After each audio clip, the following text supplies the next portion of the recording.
Anybody like science? You might wonder what I'm going to do with this bag here. You know, we talked about a windmill. Huh? We talked about a windmill. Let me fill this thing up with air as best I can. Fortunately, the air is blowing. So, if I put this on a scale, a very sensitive scale, I would probably feel the weight of the bag, right? It has weight, right? But it's also filled with air, and there's a way of feeling the weight of the air.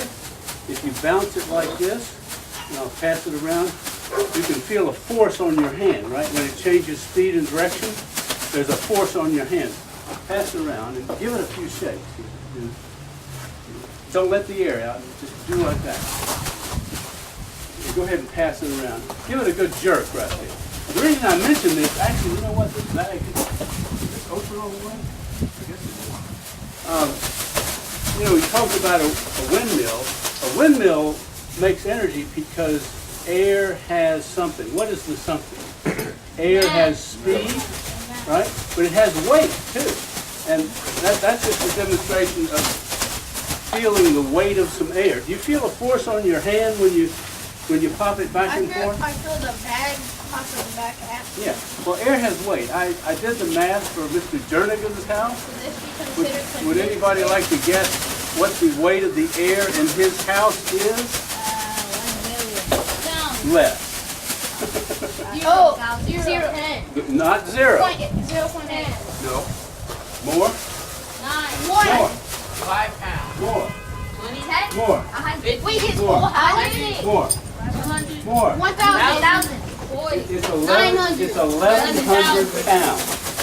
The weight of this gentleman's house over there, which is, I think you said it was 1,800 square feet, is 1,100 pounds. So air has weight. I want you to remember that. And the only reason I mention and passing this bag around is if you go into science, if you become an engineer or a chemist or whatever, geologist, one of the things you learn to do is to observe stuff and try to ask why something's going on. And so that's the reason I passed that around.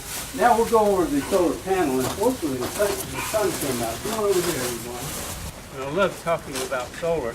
We're going to make some sparks in a minute, right? So I want you to look at this. These are 275 watt panels. And just to give you an idea of what 275 watts is, there's 750 watts in a horsepower. So you might say these are about 1/3 of a horsepower when the sun's shining. But look very carefully here. You see all these squares here? There's 72 of them. You know, 6 this way and I think 12 that way. And if you look very carefully, you see these wires. The wires conduct the electricity, right? And the wires go from the top of one to the bottom of the next one, and then from the top to the bottom, and the top to the bottom. And each of these squares generates about 1/2 volt. Has anybody worked a voltmeter before? There you go. I'll measure so there's 72 squares. Half of 72 is 36 volts. I've got these two panels connected in series. So in reality, all these squares are connected in series. And so guess what you think the voltage will be on this, when I measure the voltage of the whole panel? I think it will be 100. Remember I said each panel makes about 36 volts? Oh, 36. So 36 times 2. Here, you hold the meter and maybe come closer because I've got a 36 times 2 is 72. So let's see what the voltage is. What does that read right there? 700. That's 77.5 or so. It keeps changing because, yeah. So we've generated some voltage. Now I'm going to show you the power. And I'm going to connect this here, and this right here. And actually back to, see if you shade it, the photons from the sun don't come in, right? So don't shade. Have this guy back up a little bit there. Don't put your shadow on it. Yeah. There you go. See, unfortunately, the sun is behaving, and it's that's sunlight. That's photons from the sun being converted to electricity. Is that green fire? It's green because this is copper, Calcium.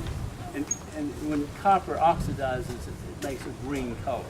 Oh, yeah, Now, like I wouldn't advise trying this unless you know what you're doing, because this is 74 volts and a lot of current. You know, I kind of like it. Yeah, give that to like. And look, if you have any questions, speak up. So actually, let me show you something real quick.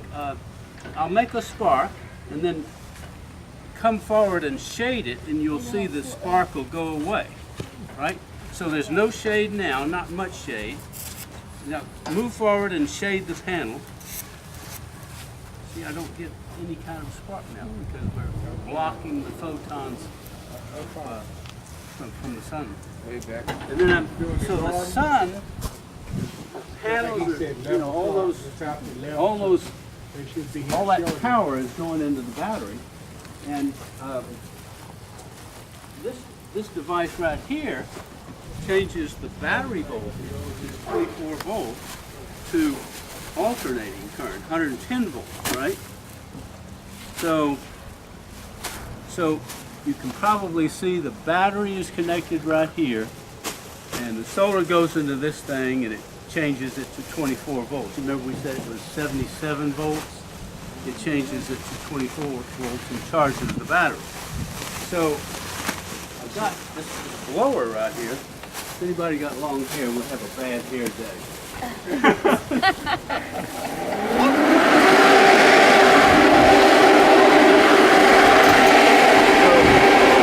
So the sun is converting photons to electrons and charging the battery, and the battery feeds this thing that changes it to 110 volts. This is called an inverter. Mr. Jernigan has a inverter in his system. I know y'all have taken a tour of the system, right? Mm-hmm.